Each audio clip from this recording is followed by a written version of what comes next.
Hey folks, see if you've ever had this problem. You're trying to eat a little healthier, but you're in the grocery store aisle, you're looking at packaging, nutrition labels, and they're so confusing, you don't know what's good for you and what's not.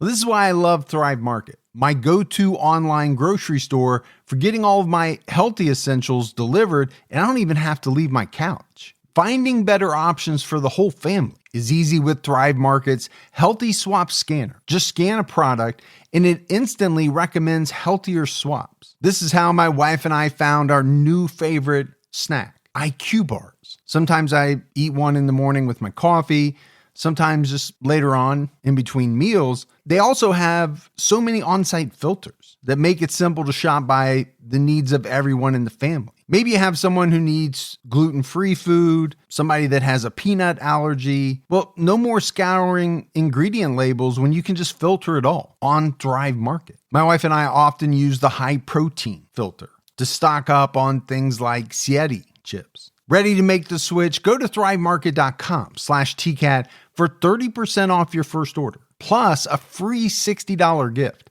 That's THRIVE market.com/TCATT. thrivemarket.com/TCAT.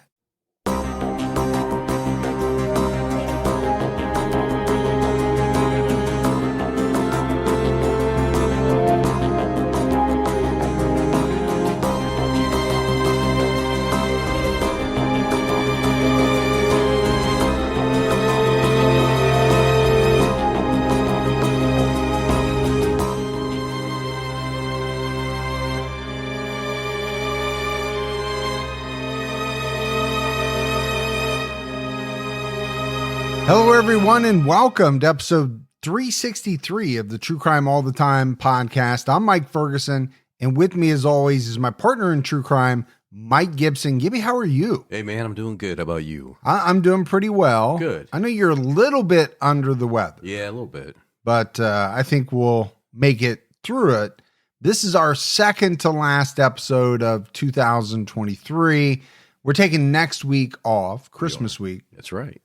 And then we'll be back to put an episode out on the very last day of the year. Yeah. So I'm looking forward to, having a week off. A little Christmas vacation. Yep. Christmas vacation. We're not taking you. Which is wrong, but we are taking Chevy Chase, which I haven't told you about. which is strange for some reason. It's awesome. Yeah. Awesome. I can't wait. Let's go ahead and give our Patreon shout outs. We had Kathy. Hey, Kathy. Esme. Esme? Yep. Yep.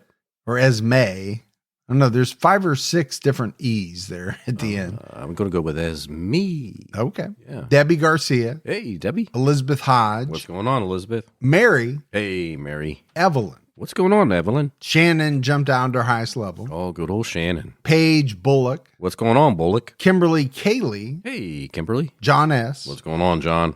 Phyllis McElroy. Ah, McElroy. Mike McCombs. Hey, Mike. Marina Sapola. Ah, Cipolla. Rebecca Bailey. Hey, Rebecca. Rachel Thompson. What's going on, Rachel? And last but not least, Carrie Mary. Mary? Mhm. You know Mary. That's my name. That's right. And if we go back into the vault, this week we selected Aaron Barzak. Oh, look at that. Thank you, Aaron. Yeah, been around a long time, and we appreciate the new Patreon support, the continued support. We also had a great PayPal donation from Obrinka Milosevic. Thanks, Obrinka. So I hope I'm saying that correctly. But thanks to everyone who chooses to help out the show. I mentioned it, right? We'll be taking next week off, so we definitely want to wish everyone a very happy holiday season. We do. We also have an episode out right now on True Crime All the Time Unsolved, where we're talking about David Box and the disappearance of David Box. This is a guy who worked at a production center in Ohio, and then in 1984, one day, just kind of disappeared. Yeah. In the middle of his shift, and then some things were found at the plant that, kind of cast doubt on certain people or have led to some theories. Several theories. That maybe he knew some company secrets that got him targeted. And we'll go from there. And we will go from there. All right, buddy. Are you ready to get into this episode of True Crime All the Time? I am ready. We're talking about Bart Whitaker. On December 10th, 2003, Bart Whitaker went out with his family for a dinner. Upon returning home, they were shot by a masked gunman. Bart and his father survived, but his mother and brother were killed. Suspicion soon turned to Bart, but the investigation took months. When the police were finally ready to arrest him, he was nowhere to be found. Kent and Patricia Whitaker were a happy married couple who lived in Sugar Land, Texas, which is close to Houston. Sugar Land, one of my favorite country bands. I was going to say, isn't it a country band? Yep. Yeah. I absolutely love some of their songs and their lead singer. At the time of her death, Trisha was a 51-year-old retired kindergarten teacher, and Kent worked as an accountant. Oh, back in the day when you could retire when you were like 50. Yeah, was that even possible? Today, I don't think so. I have a lot of people in my family who were teachers, and they retired at 50 or in their very early 50s. Yeah. My wife, who's a teacher, has to go to at least 60 now. Yeah. It was 50 at some point. Wow. They just keep extending it. And who knows, in a couple of years, they could say, well, now you got to go to 65 or whatever. That's because those funds just don't have the funds that they would hope Exactly. So the couple had two sons, 23-year-old Thomas, who went by the nickname Bart, and 19-year-old Kevin. Okay, I've known some people named Bart. Yeah, same here. But it normally comes out of, let's say Bartholomew or something like that. The Thomas thing kind of threw me a little bit because there actually are a lot of nicknames for someone named Thomas. Yeah, none of them are Bart. No, Bart is not usually among them. As children, Bart and Kevin loved spending time together. They were both close with their parents. Bart and Kent were passionate about distance cycling, something I know you share as well. Oh, yeah. I used to ride with good old what's his name at the Tour de France. You notice how I'm not offering up the name that I believe you're thinking of? Yeah. And it's on purpose because I'm just going to leave you dangling, just hanging there until you come up with the name or a name. You can make a name up at this point. I really could. I assume that you're looking for Armstrong. Oh, yeah. Stretch Armstrong. Yeah. I myself have never been into distance cycling or really anything with the word distance in it. No, distance running, distance walking, distance swimming. None of that. None of it. No, it doesn't add up for you. And really take the distance out. And I'm not into much of that either. You know what? You could leave distance in if distance sitting, is that possible? I don't think so because you're not traveling anywhere. Oh yeah.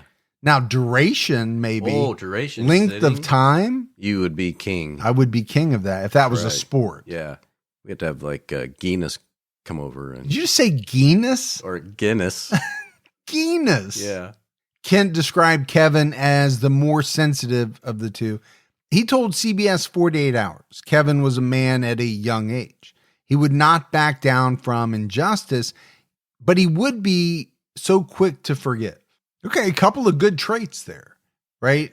A guy who, when he saw something that he knew wasn't right, he was going to get involved. He was going to try to make it right. Also, being very quick to forgive is an interesting trait that I don't possess. It's not an easy trait to have. No, I wish I had a little bit more of it because I do tend to hold a grudge. I do tend to hold on to things way too long. We all know. Yeah. You know. Oh, I know. For sure. Bart had a nurturing and happy childhood, according to his father. Kent said about Bart, as quoted by ABC, he was a very precious young kid, very intelligent. He spoke early, and he had a great deal of self-confidence. I can relate. You can relate. The one thing I will say is that self-confidence can really help you out in a lot of situations. Now, it can lead to some issues if taken too far. Self-confidence becomes cocky, becomes arrogant. Right. And then you can get yourself in trouble. But for sure. self-confidence on its own can be a great thing. Kent told ABC, Trisha and I both loved our kids unconditionally. We guided them as morally as we could.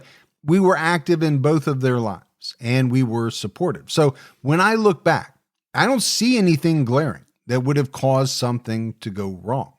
And this is interesting, maybe a little unlike the childhoods of a lot of people that we profile on True Crime All the Time, who by and large, many of them had, really jacked up childhoods. They were neglected. They were beaten. They were abused. They weren't loved. Right. That does not seem to be the case here. No, seems for all accounts, he had a good life. The family went on trips to Austin or Houston or to the lake house they shared with Trisha's parents. They also went on ski trips and a family vacation to Cancun. One family friend described the family as a pillar in their community. It seemed like they were all happy and loved each other. So, you just take this and it's like, a family out of Leave It to Beaver or, one of those shows from the 50s. Or go to the 70s and be like the Brady Bunch. Okay.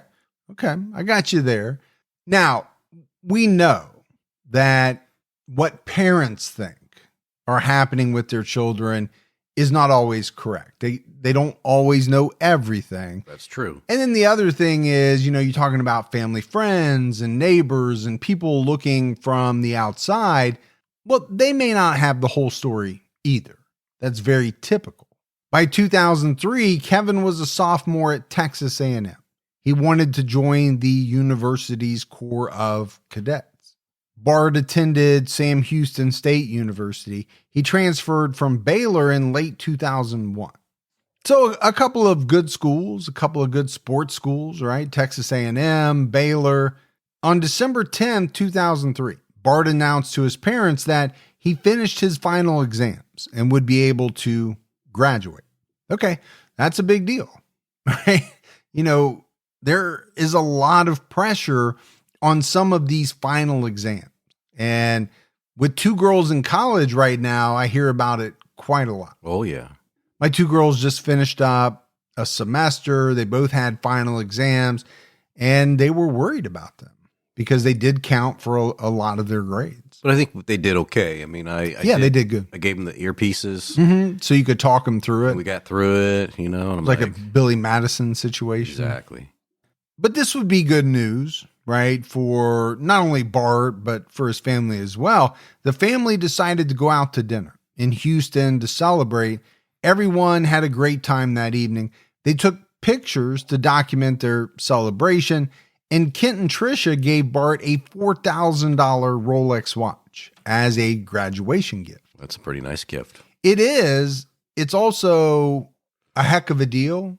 Today, you could not sniff a Rolex, a real Rolex for $4,000. Yeah. And I don't care if it was used, beat up, you still couldn't buy one right for $4,000. They have gone up significantly.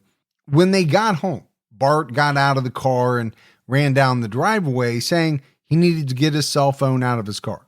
The rest of the family approached the front door. Kent described what happened next to ABC, saying Kevin opened the door, stepped in, was shot. Trisha stepped up to the door, was shot. I looked in the door and was shot.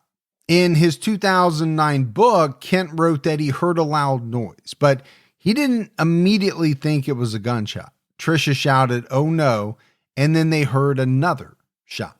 And this is something you and I have talked about quite a bit. You hear a loud noise. Now, to some who maybe shoot a lot, that noise may be unmistakable. Yeah. But to others, it may not be. And it depends on what type of gun is used and how loud it's going to be and all of that. Kent stepped forward and he saw a masked man standing next to the stairs. He thought it was one of Kevin's friends playing a joke on them, but then he was hit in the shoulder hard enough to knock him down. He landed just outside the house. He didn't fully understand what was happening. He tried to get up, but he couldn't because of the pain in his arm.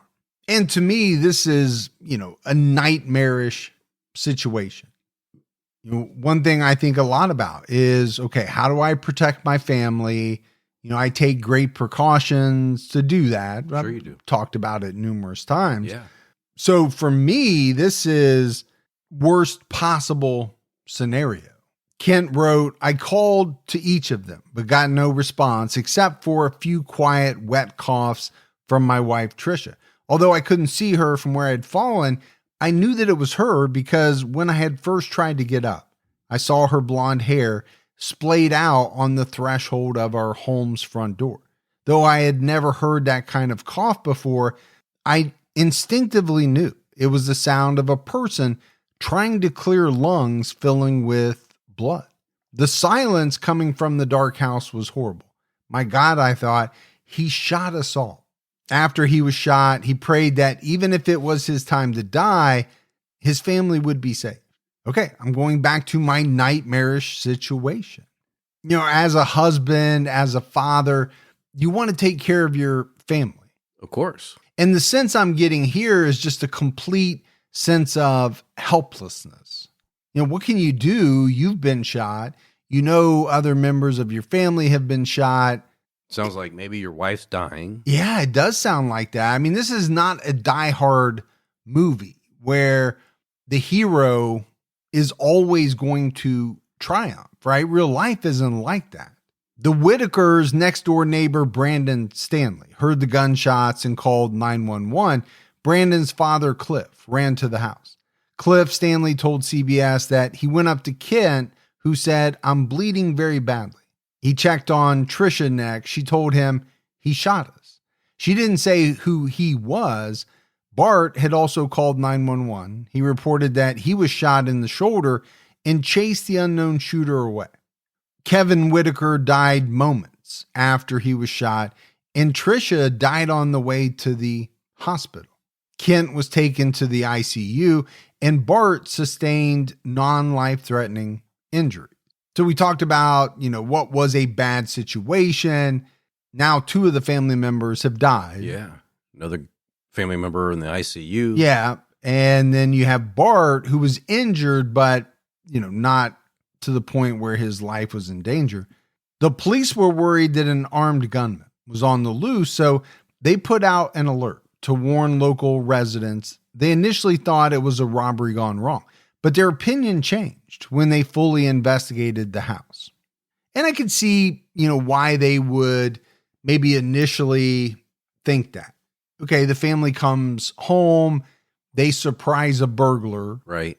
And the burglar is trapped, they feel trapped, and they start shooting. But the family's electronics, TVs, and other valuables were undisturbed.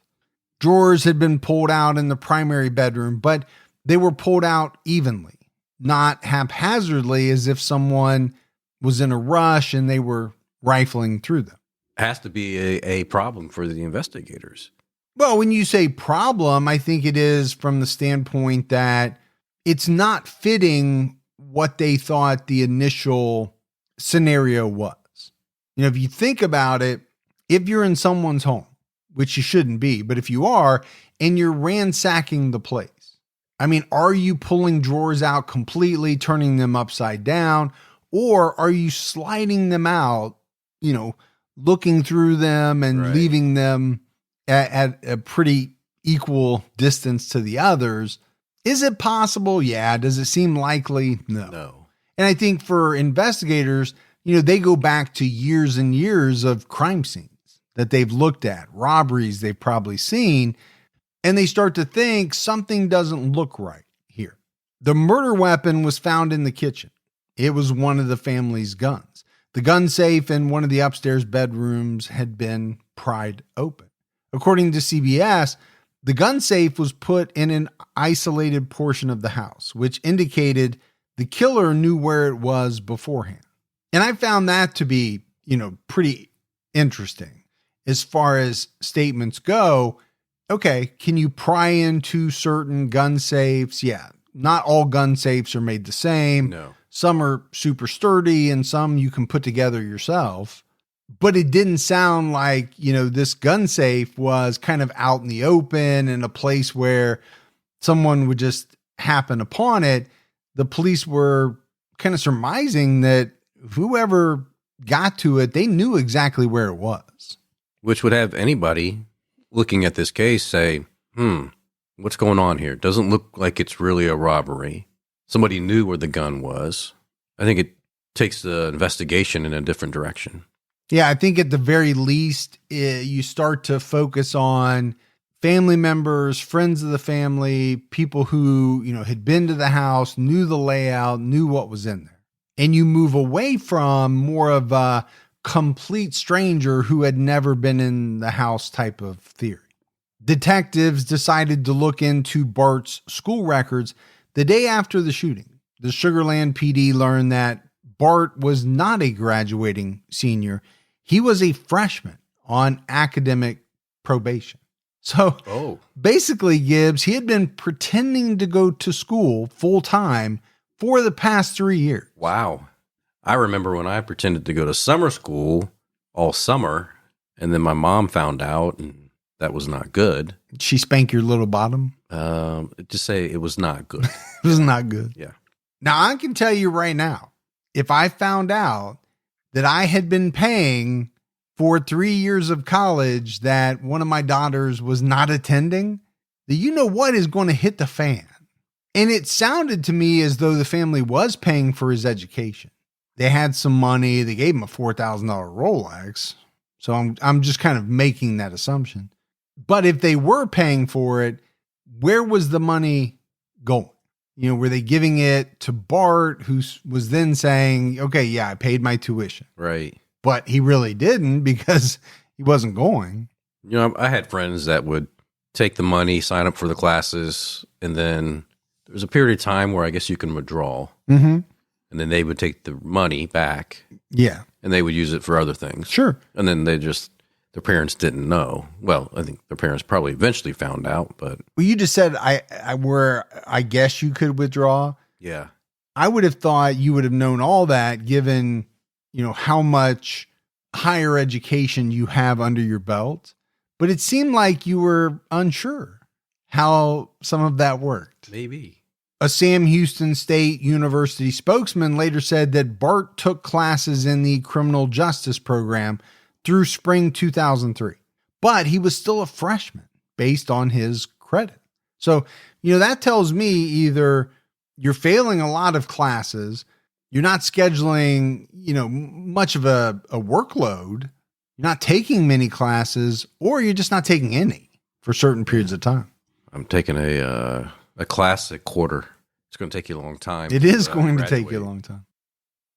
Don't let allergy season slow you down. Get common allergy meds for as little as $15 with GoodRx. So you and your family, pets included, can stop allergy symptoms before they start. GoodRx is free and easy to use. Just search for your prescription on the website or the app, compare prices, and get a free coupon to show your pharmacist. Save at over 70,000 local pharmacies nationwide, including Walmart, Walgreens, CVS, Publix, Kroger, and many more. Check GoodRx before every trip to the pharmacy to save up to 80% on both brand and generic medications. And did you know GoodRx rewards you for saving money too? Join GoodRx Rewards today and earn points every time you use a coupon. Remember, GoodRx is not insurance, but works whether you have insurance or not. And it could be your insurance copay price. I've been using GoodRx for years, and I can't tell you how many times I have saved money even with my insurance. Stop allergies before they start and save big on allergy medications this season with GoodRx. Go to goodrx.com/TCAT. That's goodrx.com/TCATT. Once the temps start rising, I realized I was back in the same worn out rotation. Same tank, same shorts, same everything. So I gave my daily uniform an upgrade with Quince. Their pieces are easy, elevated, and somehow make me feel more put together without even trying. Like they're 100% European linen shorts and dresses from $30. Luxe swimwear, Italian leather platform sandals, and so much more. The best part, everything with Quince is priced 50 to 80% less than what you'd find at similar brands. By working directly with top artisans and cutting out the middleman, Quince gives you luxury without the markup. And Quince only works with factories that use safe, ethical, and responsible manufacturing practices and premium fabrics and finishes. I'm getting ready to stock up on shorts for summer from Quince, and I know they're going to be amazing because everything I've ordered has been of the highest quality, and the prices are amazing. Treat your closet to a little summer glow up with Quince. Go to quince.com/TCAT for free shipping on your order and 365-day returns. That's QUINCE.com/TCATT to get free shipping and 365-day returns. Quince.com/TCAT. According to Oxygen, the police thought it was coincidental that the shooting occurred after the Whitakers got home from celebrating Bart's fake graduation. Detective Marshall Slott, the lead investigator, asked Bart why he lied. Bart said that he just didn't want to disappoint his family, but he needed a break from school. Okay, I get that. College is not for everyone, and certain people adapt to it better than others. Sure. Not everybody is meant to go to college or wants to go to college, but to string your family along for, 3 or 4 years to the point where you're telling them, hey, I've graduated. Right. But is it really that rough that he needs a break from it if he's still a freshman after 3 years? Well, maybe he needed a 3-year break. I don't know how long of a break this guy needed. Bart was released from the hospital 3 days later. He returned to the house to make another statement about what happened. He said it was dark and he didn't see the shooter as he chased him out the back door. The other thing that kind of jumped out at me was that, he's kind of the hero here in his part of the story. Oh, yeah. We have a masked gunman who's shooting everyone, but yet Bart is chasing after him. I'm assuming unarmed. Yeah. Prosecutor Fred Felchman recalled, as quoted by Oxygen, he was very vague about things you'd think he'd remember. And I know you've brought this up at least a few times, where what would you remember? What would you not remember? My thought is, in this intense situation, does some of it get seared in your brain, or is there just so much going on that you can't retain everything? Well, it probably depends on the individual. It does. I do think, the authorities are looking at it as it's not been that much time. It was a traumatic experience. How come you don't remember this, or this? Goes with the other problem that we've talked about, right? Once you start lying about something, it's hard to remember what the truth was versus what lie you told originally and what lie you tell now. And I also think, some of the lies are pretty general, but then when police want to drill down into specific and you can't give them, either because you're afraid you're going to say something wrong or just, it didn't really happen, so you're not able to make something up on the spot, that can be a problem. The police weren't sure who would have wanted to kill the Whitakers. Their acquaintances and relatives maintained that their home life was practically perfect, and they didn't know of any major problems in the family.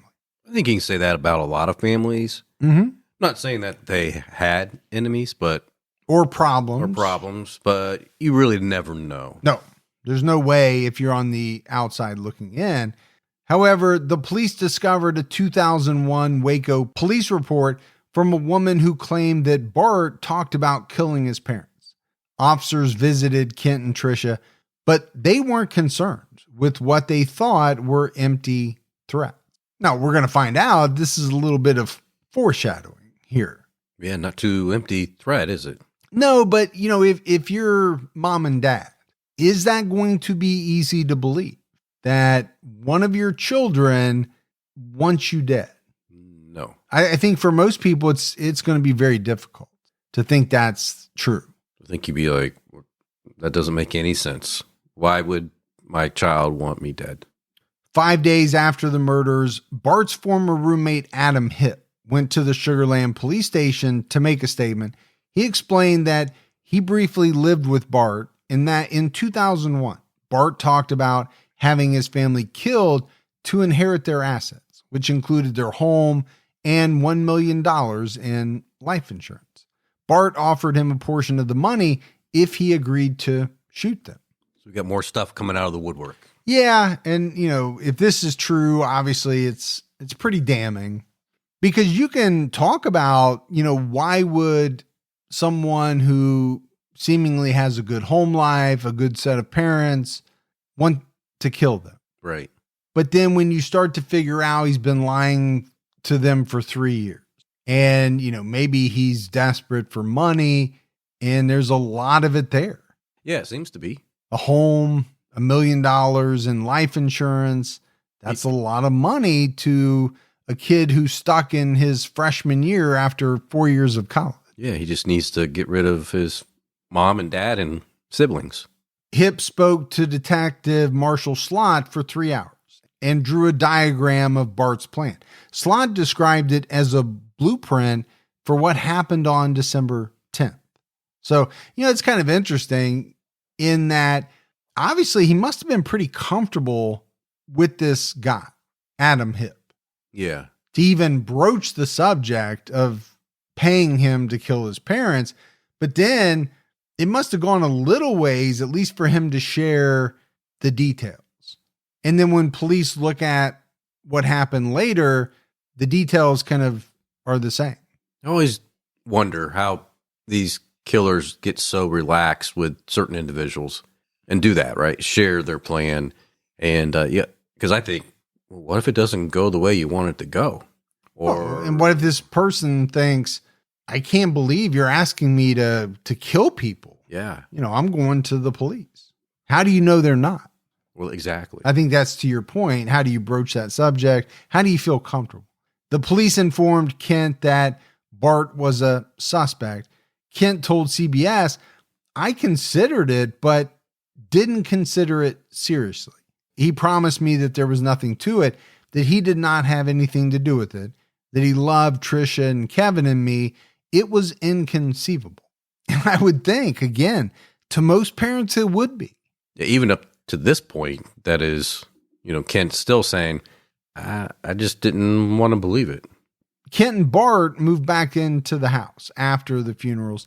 Kent spoke with ABC about how he coped with the loss. He said that while he was in the hospital, he wanted to get revenge, but then he had a realization. Deep down inside, as time went by, he said, I became more and more convinced that there was a chance that Bart was responsible for the shootings. But there was something else that happened the night of the shootings that is the foundation for my actions. And that was my decision to trust God when it didn't make sense. Because when I chose to do that, I realized he was leading me down a path to ask me if I would forgive the shooter. Yeah, for me, that's always tough to hear, the forgiveness and forget. Sometimes you'll never forget, but can you forgive? And some people can. Yeah. And I'm always a little bit amazed by it, because I just don't know if I'm that type of person, if I'm strong enough to be able to do that. But you can definitely see here how, Kent went from, well, there's no way that he could be involved, to thinking, well, maybe Bart was responsible. Yeah. But if he was, can I forgive him? Adam Hip's statement wasn't enough to charge Bart with murder. Hip allowed the police to record his phone calls, but Bart didn't admit to being involved in the shooting. The name Chris Brashear, a former roommate of Bart's, was brought up during their conversation. Chris worked at a country club with Bart months before the murders. When questioned, Brashear said he was at Hooters on December 10th with his roommate, Stephen Champagne, and Steve's girlfriend. Steve, who was a former Marine, had also worked at the country club with Bart. Now, the first thing I thought of is that, when you need an alibi, what better alibi is there than Hooters? Just seems natural. Hooters? Hooters. What's that? What is Hooters? Yeah. They don't have any around here anymore, but I know when they did that you were there quite a bit. Is that a place where you get chicken wings or something? Yeah. Yeah. Yeah. That's all they're known for. Chicken wings. The police asked Brashear and Champagne for scent samples and had dogs compare the samples to crime scene evidence. The dogs indicated that Chris Brashear's scent was on the drawers that were moved inside the primary bedroom. His scent was also found on the murder weapon. Man, I love dogs. Oh man, they're awesome. So much. I love dogs that really don't do anything special, like my dog. But some of these dogs that we talk about who have been specially trained, they can just do such amazing things. During questioning, Brashear denied any involvement. But when he was told investigators found evidence linking him to the murders, a look of horror washed over him, according to Detective Marshall Slott. However, Brashear didn't confess. So it seems to me so far they've got their kind of crosshair set on a number of people, but nobody's breaking. Right. I feel like maybe the investigators feel like they're close. But how do we get over the hump, maybe? About 7 months after the murders, Bart told his dad he was going out to a club and would be home the next day. He never returned. Bart's Chevy Tahoe was found abandoned at an apartment complex in Houston. The police believed he stole cash from the house to help him flee. Crime Stoppers issued a $10,000 reward for information. And I don't know, Gibbs, what else you could think at this point if you're Kent. Yeah. You know, you had some suspicions.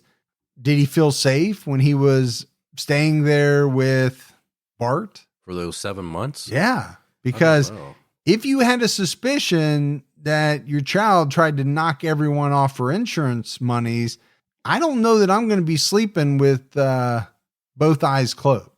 I don't know if I'd be sleeping at all. But then I think once he takes off, okay, what does that mean? Are you worried because your son is missing and you're not sure why? Or are you thinking that it has something to do with the murders and his involvement? It took months before there was major progress in the investigation, but the police continued pushing Bart's friends for answers. Steve Champagne went to the police in August 2005. At first, he denied any involvement or knowledge of the shooting, but he admitted that Bart approached him and Chris Brashear in September 2003. At first, he talked to Champagne about killing Kevin, but then he wanted the whole family killed, according to the newspaper The Monitor. Again, I just don't know how you have those type of conversations with one person, let alone more than one. You're either very, very sure that these people you're talking to are not going to rat you out, or you're just not thinking about the consequences.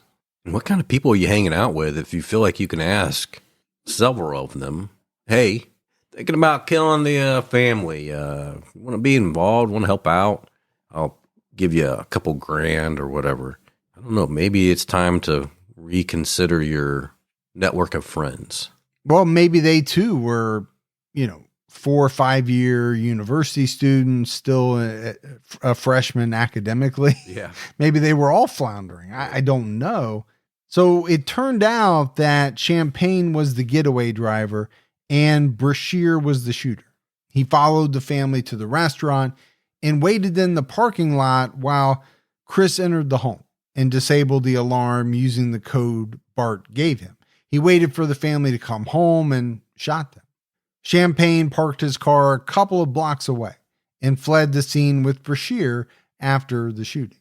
According to ABC, Champagne said in his confession, Brashear said Bart's brother had walked in first, and when Chris shot him, he said before he shot him, he thought he smiled. And then Chris shot his mom and then shot Bart's dad. And then he acted like he wrestled around with Bart and shot Bart. So it sounds like they had some type of script. Yeah, almost like a WWE match, with the difference being that this was going to end in the deaths of a number of people, but not Bart, right? Because obviously if you're dead, you can't collect the life insurance money, but you also can't really walk away unscathed. Yeah. Because that's going to look strange as well. So what do? You say, well, shoot me in the fleshy part of my arm or something like that. Yeah, it's going to hurt like a you know what, but you're not going to die. You'll be fine, and maybe police won't suspect you. Champagne explained their motive, saying Bart said his family was worth a lot of money. He said he would give us some money. I mean, millions of dollars. So, you go back to how do these conversations start? Well, how do they progress? And how do people ultimately make the decision that, yeah, it's something they want to join in on? Well, you dangle the thought of millions of dollars in front of 20, 21, 22-year-old kids, and maybe that's how it happens. I guess. I just think they gave up their morals really quick. Yeah, well, yeah, no doubt about that. But, my thought is, how was Bart going to give these two guys millions of dollars? Well, that's the other thing, right? And one, how did they know that's exactly what his family had anyway? Yeah, right. We said that there would be a house and there were life insurance policies and the amount of $1 million. But with that, you're not going to be able to give two people millions of dollars. Yeah. So was that a lie to get them to do what he wanted them to do? Because there is a big difference. I hate to be cavalier about it, but for someone to do something for $5,000, $10,000, $20,000 versus millions of dollars, there are people who, it's sad to say, We'll cross that line if the amount gets high enough. Yeah. Champagne admitted that he and Brashear threw a bag of evidence off a bridge in the nearby Lake Conroe. The bag had been in the lake for almost 2 years. Divers found the bag. Inside were two-way radios, water bottles, ammo, the tool used to pry open the gun safe, and a cell phone. Well, it sounds like they're cooperating. Or at the very least, the Champagne guy, right, is cooperating, and the information that he's giving them is turning out to be correct. They find the bag, and inside the bag is, some damning evidence. Chris Brashear's DNA was found on a water bottle. Chris Brashear was arrested on September 12th, 2005. Steve was arrested on September 14th. Both men were charged with capital murder. So Chris and Steve are arrested, and that Bart would have been arrested too if they could find him. Even the smallest step forward can make a big difference in your financial future. When you open a Chime checking account, you're one step closer to a better financial future with no maintenance fees, fee-free overdraft up to $200, or getting paid up to 2 days early with direct deposit. Making progress has never been easier. I think we've all been in that position where we've had an overdraft. Well, with Chime, you can overdraft up to $200 with no fees. That's amazing. And they have over 50,000 fee-free ATMs. Make progress towards a better financial future with Chime. Open your account in 2 minutes at chime.com/TCAT.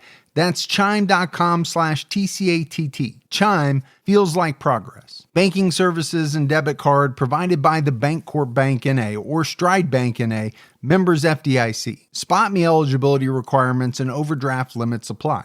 Fees apply at out-of-network ATMs. MyPay eligibility requirements apply. Credit limits range from $20 to $500. $2 fee applies to get funds instantly. Crime checking account required. Go to chime.com/disclosures for details.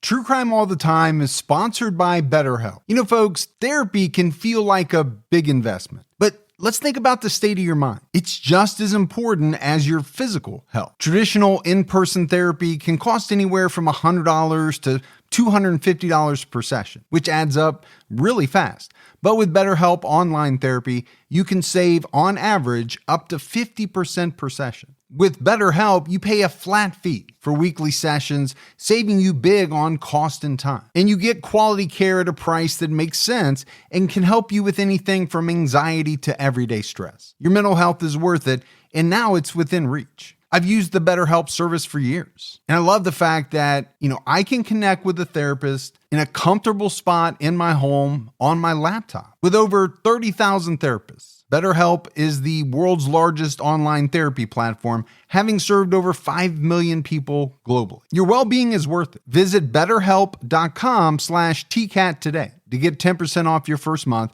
That's BetterHelp, HELP.com/TCATT.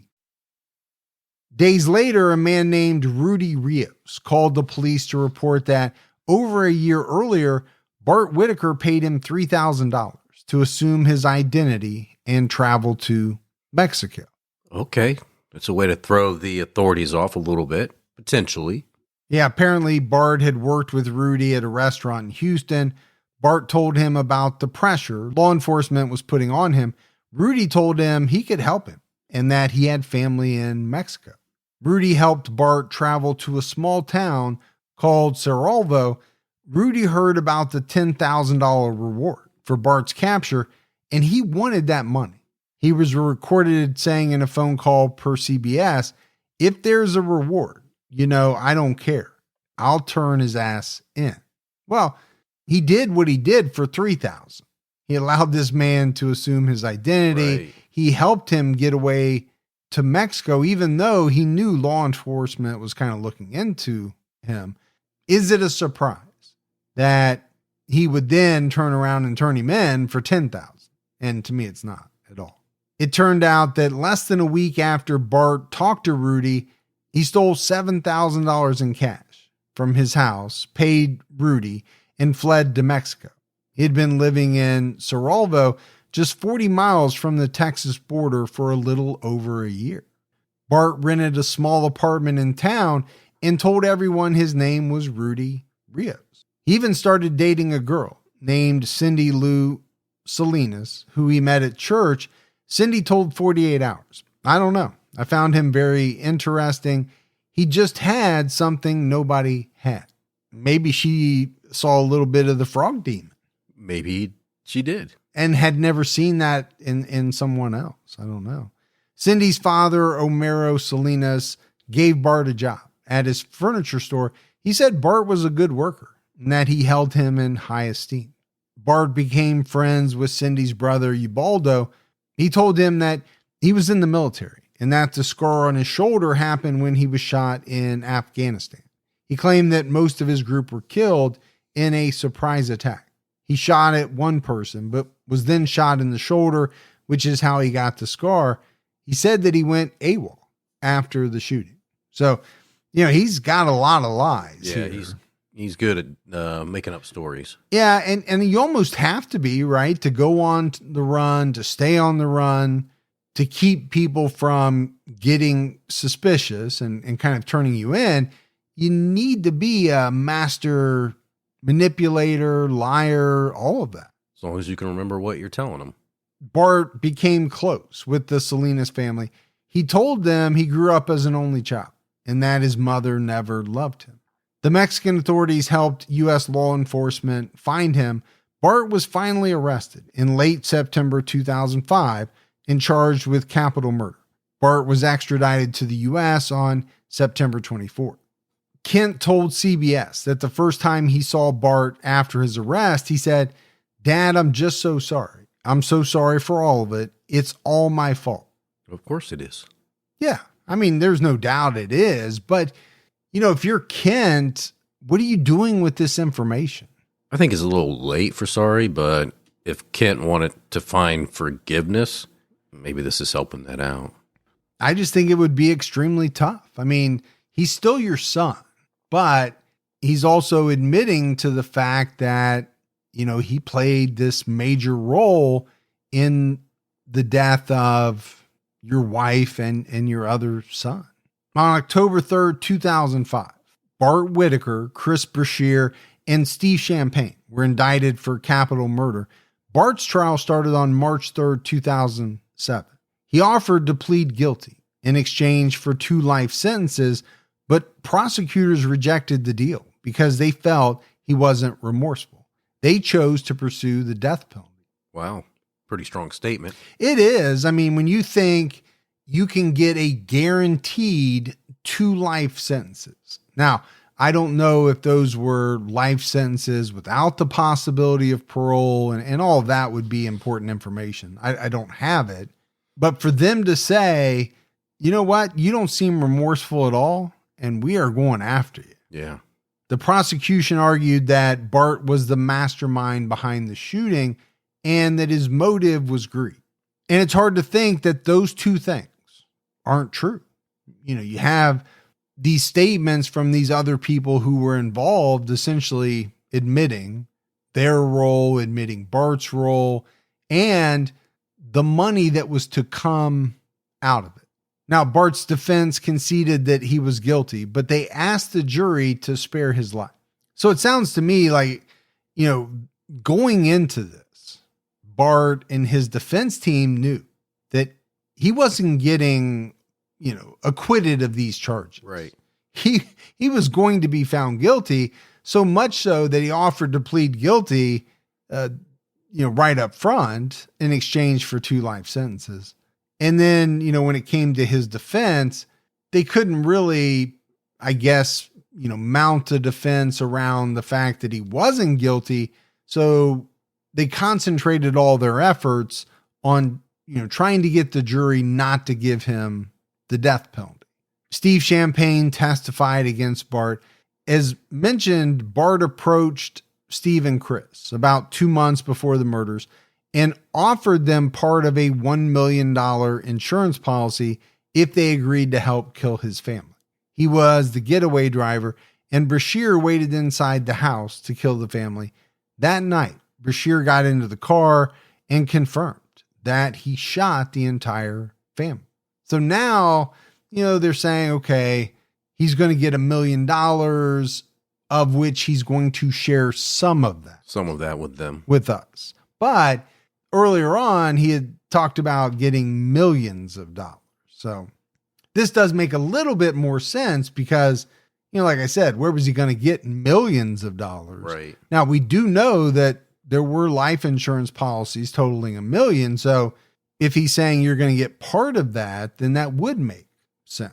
Defense attorney Randy McDonald asked Champagne, as quoted by CBS, and it really didn't bother you that 3 other human beings would be killed so you could have a better lifestyle. Steve responded by saying, the way I looked at it was that they weren't human. Okay, that's scary. Yeah, it's really scary. I mean, it was scary that he even agreed to take part in this and then, carried it out. But to say that he didn't look at these people as human. Okay, what does that mean? If somebody can do something like that, then what's stopping them from doing it again? Well, I think that's a great point. And it also might give some insight into how he was able to do what he did, right? He wasn't viewing these people as human beings, maybe objects or, whatever. I'm not sure exactly what he's talking about. Prosecutors presented evidence showing that Bart made at least 3 other attempts to recruit people to kill his parents. He wanted his parents dead so badly that it sounds like he was willing to talk to just about anyone. At least 3 other people that he talked to. Right. On top of the people that actually participated. In December 2000, Bart approached his roommates, Will Anthony and Justin Peters, with his plan. Will Anthony testified that he was supposed to shoot the family as they entered the home. Bart gave him black clothing and a ski mask to conceal his identity. Justin Peters and Will Anthony went to the home to commit the murders. Will Anthony opened a back window and set off an alarm, so they fled and never went through with it. Is it just me? I mean, what's going on?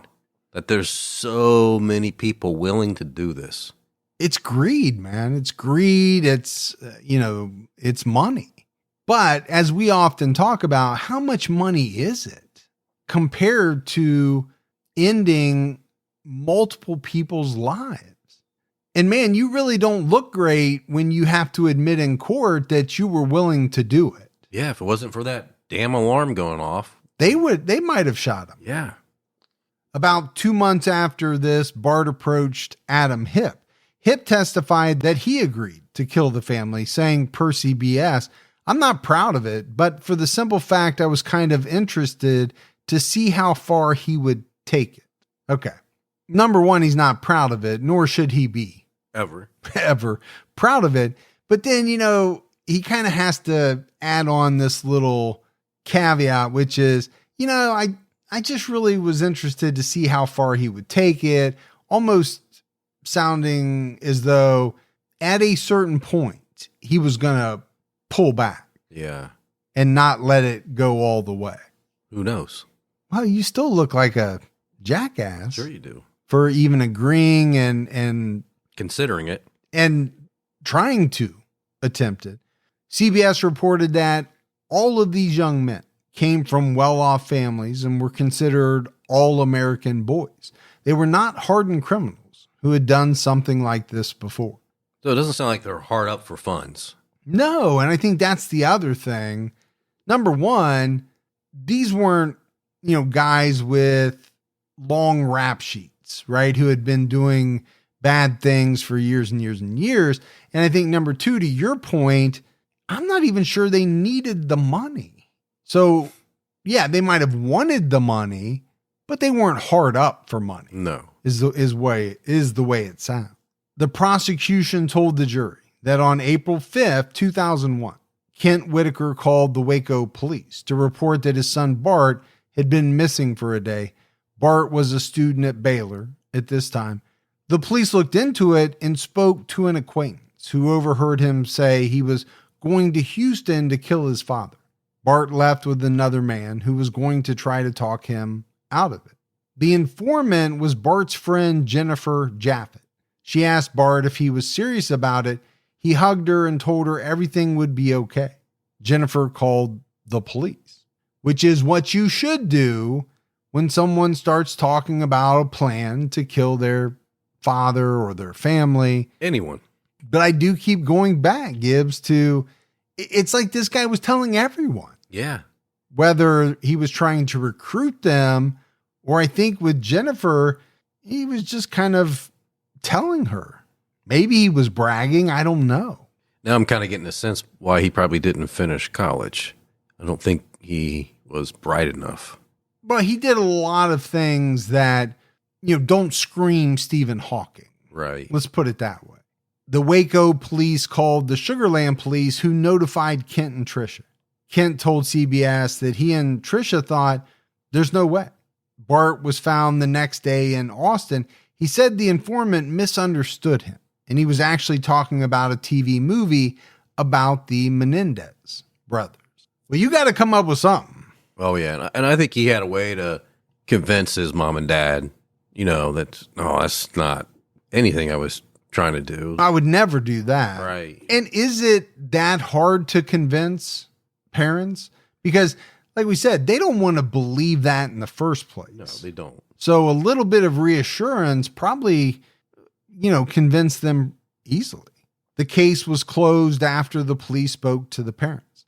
Finally, Bart took the stand and said, I am 100% guilty for this. I put the plan in motion. If I had not done so, it would not have happened.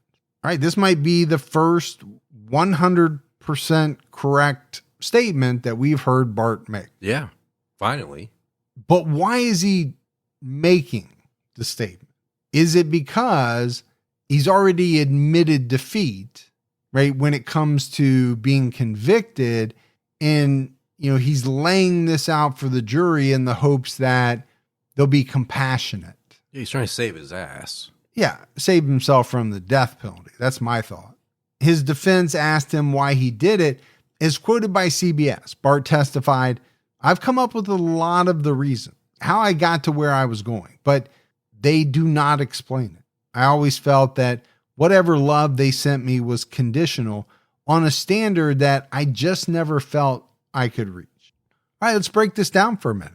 He's not saying, my parents abused me. My father was an abusive alcoholic and I couldn't take it anymore. Yeah.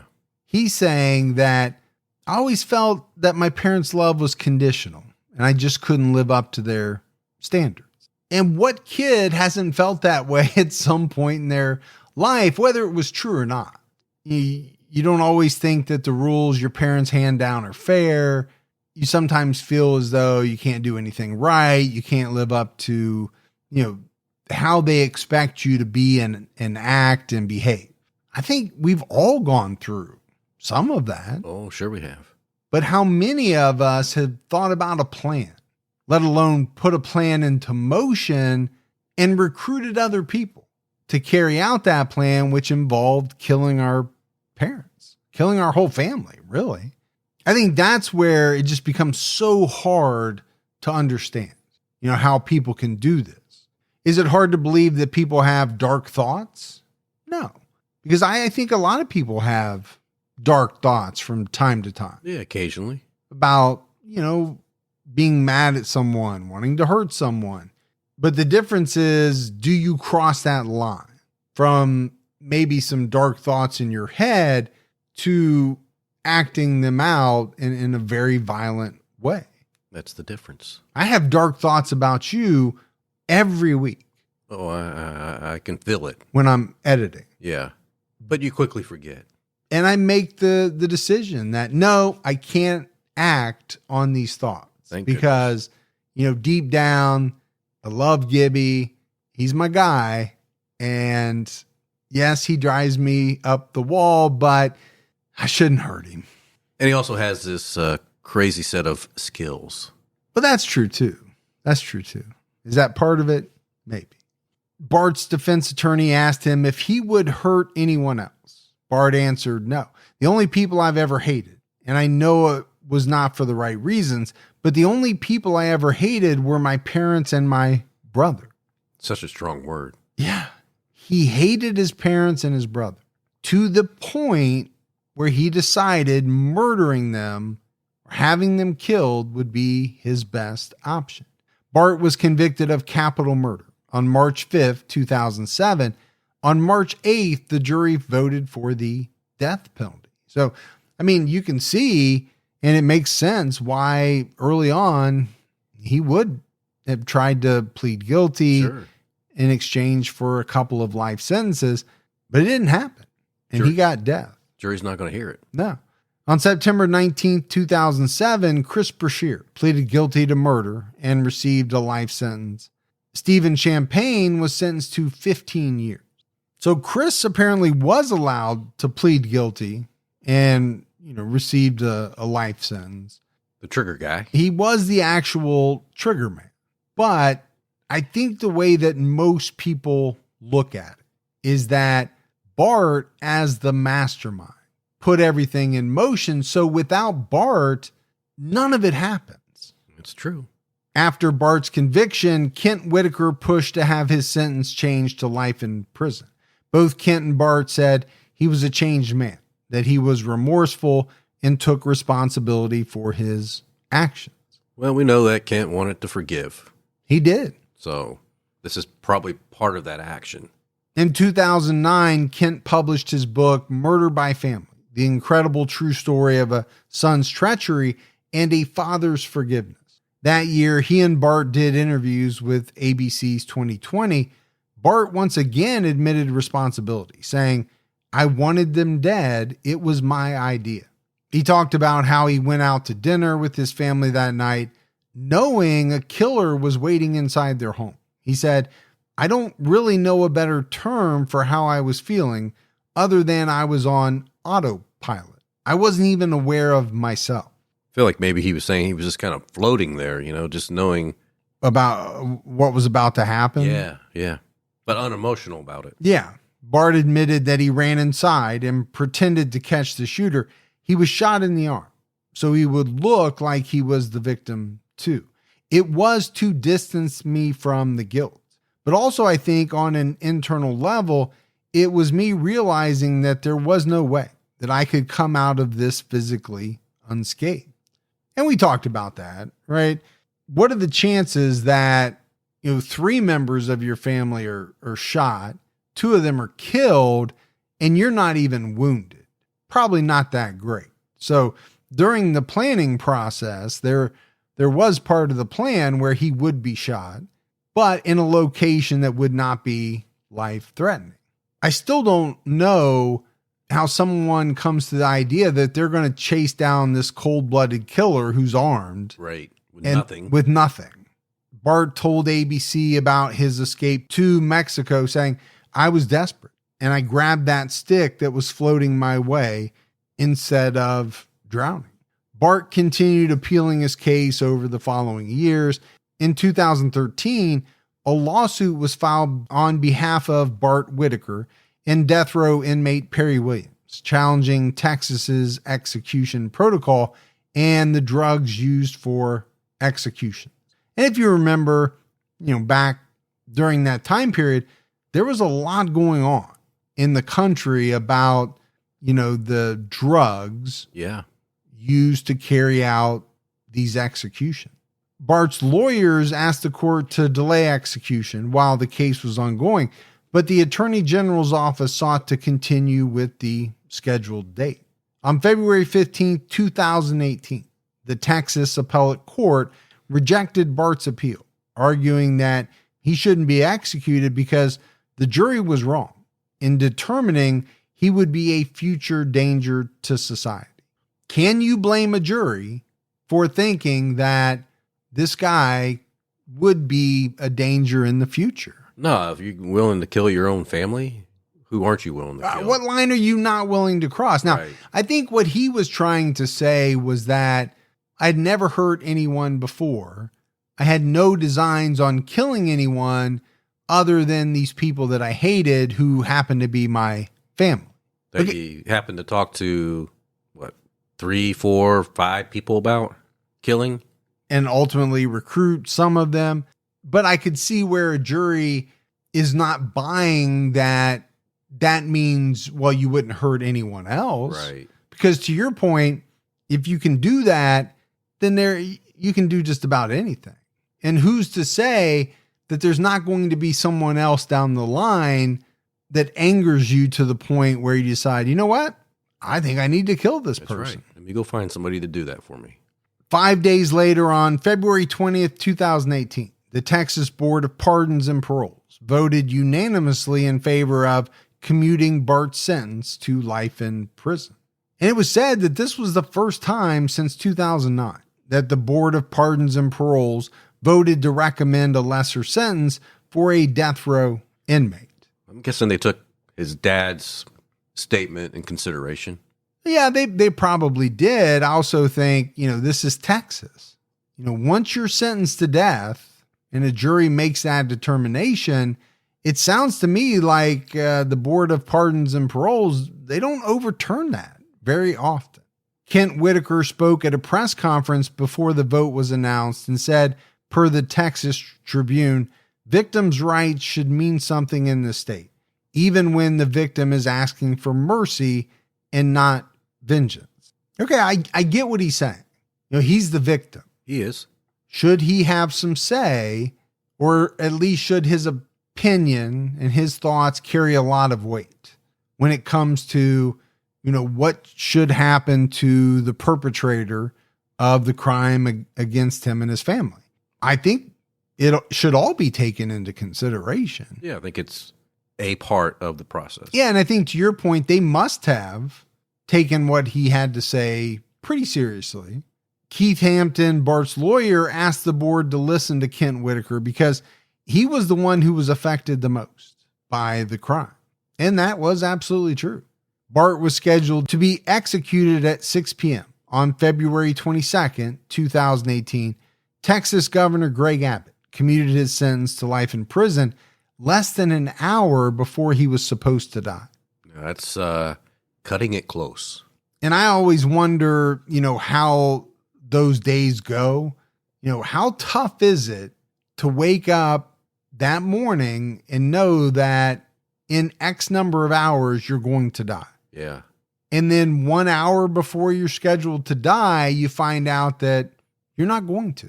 I mean, you want to talk about a roller coaster. What if they can hear the phone ringing and it's like, yes. And they're like, oh, wrong number. Okay. And then somebody calls back again. It's like, oh no. You got How the many wrong people do you extension. think are making phone calls to this bat phone? I don't know. I don't think the number is publicized. I don't know how many crank calls are coming in.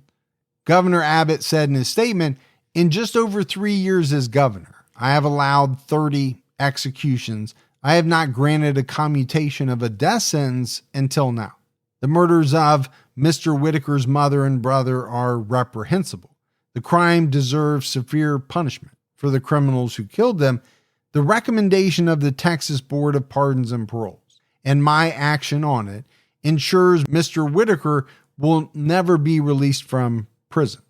30 executions, that's a lot. It is a lot. He went on to say the person who fired the gun that killed the victims did not receive the death penalty, but Mr. Whitaker, who did not fire the gun, did get the death penalty. That factor alone may not warrant commutation for someone like Mr. Whitaker, who recruited others to commit murder. Additional factors make the decision more complex. Mr. Whitaker's father, who survived the attempt on his life, passionately opposes the execution of his son. His father insists that he would be victimized again if the state put to death his last remaining immediate family member. So I get all of that. And it does sound as though everyone involved in the process really took Kent's wishes to heart while they were, deciding what was best. As they should, in a sense. Yeah. And I really don't have a problem with it at all. If you're telling me that it is guaranteed that Bart Whitaker is going to spend the rest of his life in jail, he has no chance to get out, I'm okay with that. Yeah, me too. Kent Whitaker told 2020 about the decision, I love him. He's my son. I don't want to see him executed at the hands of Texas in the name of justice when there's a better justice available. According to Kent, prison guards said Bart was never a threat and was actually an asset. Death row inmates said that Bart encouraged them to better themselves. Okay, that may all be true. I don't really care about it. Right. Is it nice that someone, does well in prison as a model inmate? Yeah. As opposed to shivving people and doing all kinds of bad things. Yeah, I guess it's better that way. It doesn't change what they did. No, they're still there for a reason. Kent also told ABC that Bart learned Spanish in prison and was teaching inmates English. Bart had changed and worked on himself. He's tried to find out what went wrong in his mind.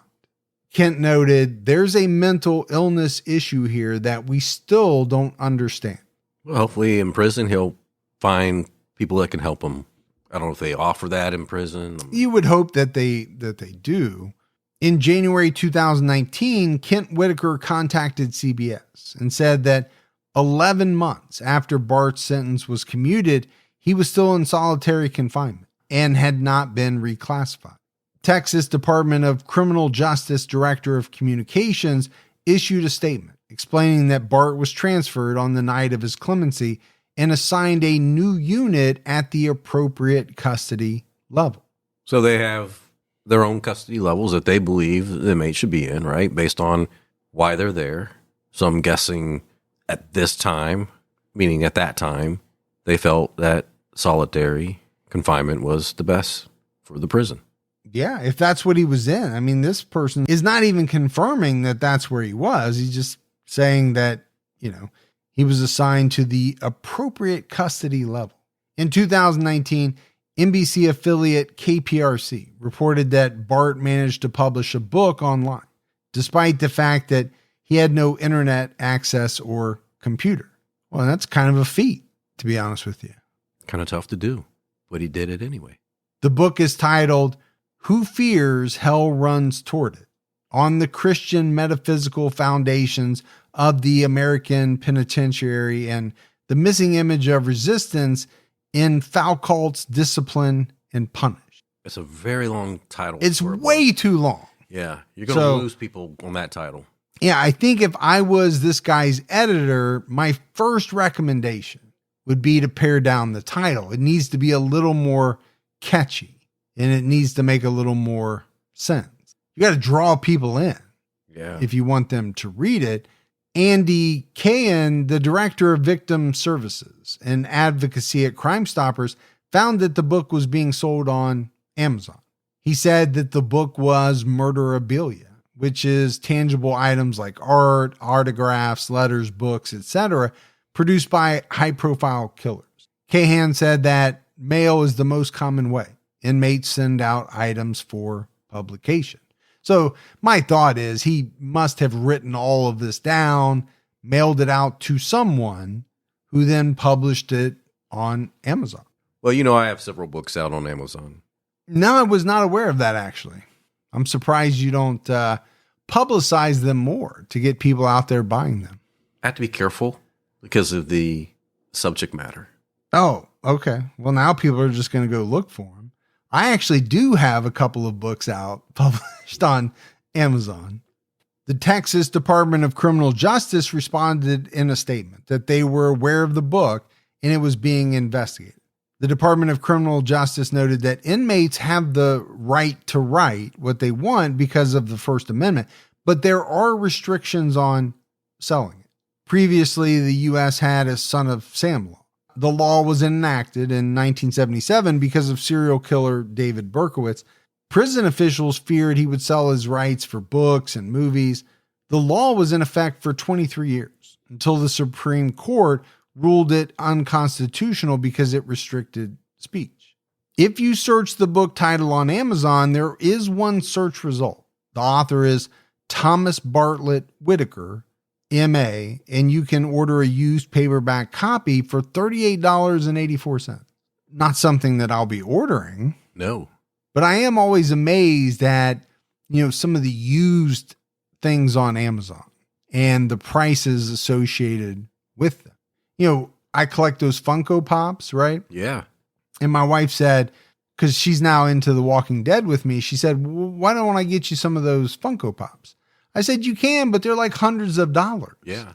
Because once they come out and they make so many and then that's it, well, all you can buy are used ones, really. And people know it and they jack the price up.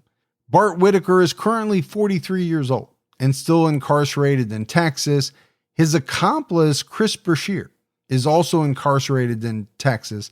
Based on information from the Department of Criminal Justice inmate search page, Brashear's parole eligibility date is listed as September 14th, 2035. However, his projected release date says life sentence. So Gibbs, as we wrap this one up, it's a tough one to take in. Bart Whitaker hated his family so much that he wanted them all dead. Yeah. Now, he also had a motive, which was greed. Of course. And I'm struggling to figure out which one was a bigger factor.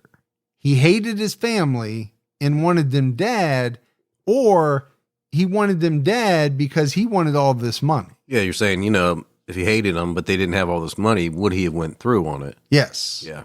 And I don't know the answer to that. And I don't know that he's ever provided, additional context on it.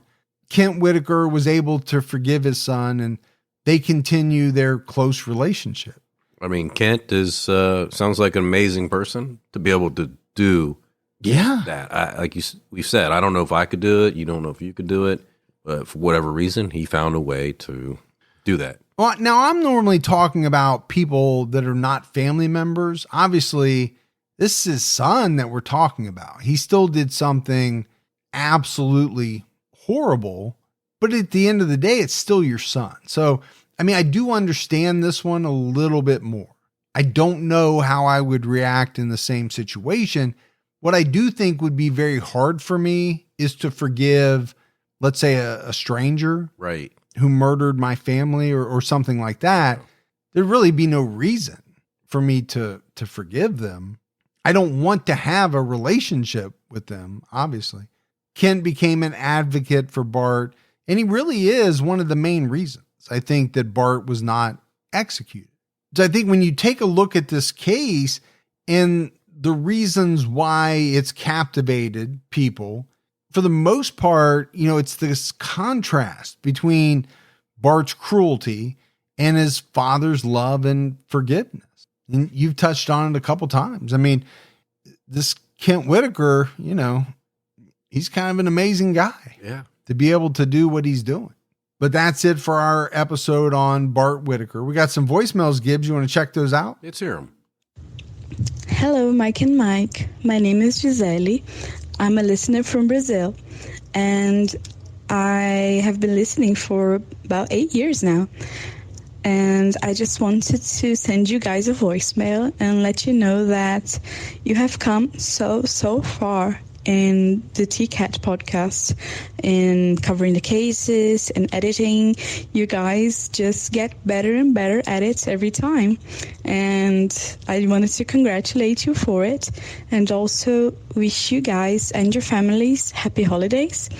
And I am actually Team Gibby. Sorry, Mike, but both of you guys are awesome. And now I'm going to attempt a translation of your podcast motto. So let's go. Fiquem seguros e mantenham a marcação do seu próprio tempo. Thank you guys so much. Have a good one. Bye-bye. You know, she said that very well when you translated that. You thought it was spot on? Yeah. I mean, I could tell right away she was from Brazil. Yeah. You know, nailed I think from that the one. Southern part of Brazil, based on the accent. So You have no idea what you're talking about. But Gisele, that was awesome. I think that's the first time we've ever had anyone try to put our saying into another language. yeah, it's amazing. It's pretty cool. Especially at your Team Gibby, it's even. Well, she's Team Gibby because she realizes that her English, her vocabulary is better than yours. Did I know Brazilian? Even though I'm sure she's from Brazil, English is not her first language. It's still better than yours. Probably. Not gonna lie. There's no need to. Yeah, it's there. It's there. It's obvious. It's out in the open. Yeah. Hey, Mike and Gibby. My name's Lindsay, and I wanted to let you know that I've used your podcast as a reference in my high school psychology class. So I teach psych, and one of our units is dysfunctional behavior. And one of the things that really recruits people to this class is that we talk about serial killers and their MO and their typology and stuff like that. And your podcast is a great way for me to get like little sound bites out there about different topics in psych. And so it also reminds me of like, if any like dad did true crime. But I wanted to say that, I'm teaching the newest generation of TCAT listeners because I use your podcast all the time as a reference. So, I love the podcast. Keep on going and keep your own time ticking. Bye. Love it. Love it. Got to be creative in education. You do. And I'm actually going to speak at a high school sometime early next year. Yeah. A local high school. We have a great teacher there who comes down, sees us at CrimeCon, has been a big fan for years. And I'm going to her class to do what? I don't know. I need to talk to her more, but Probably got to figure that out a little bit more. yeah, but I'm excited about it. I like talking about podcasting and true crime. And, again, I've said it before, but I do worry that we have a lot of kids. I actually saw a study, and I forget the percentage, but it was astronomical, of kids between a certain age who say that what they want to do is YouTube. Yeah. Or podcasting, or that's their not goal, but their plan. Yeah. And it doesn't include college, and it does, that scares me a little bit. I'll have some good talking points when I speak at the G8 in February. Oh, okay. I can use for this high school class? Or? Yeah, I think you could probably take my stuff and break it down or actually build it up. Yeah. Break it down or build it up. All right, buddy. We had one thing in the mailbag that actually made me laugh. Our good friend Don Chick sent me some of those Great Duke sausages. You a big 5-pounder of Twizzlers. So you're going to be set for the holidays there. Yeah, I'm good. Yeah, thank you. And then she also sent in a serial killer word search book. Yeah. Which is very cool. Might find that useful on your flight. Yeah. Yeah. Look over and people in the aisle are watching me do a serial killer word search. But maybe they'll leave you alone. They probably will. All right, buddy. That is it for another episode of True Crime All the Time. So for Mike and Gibby, stay safe and keep your own time ticking.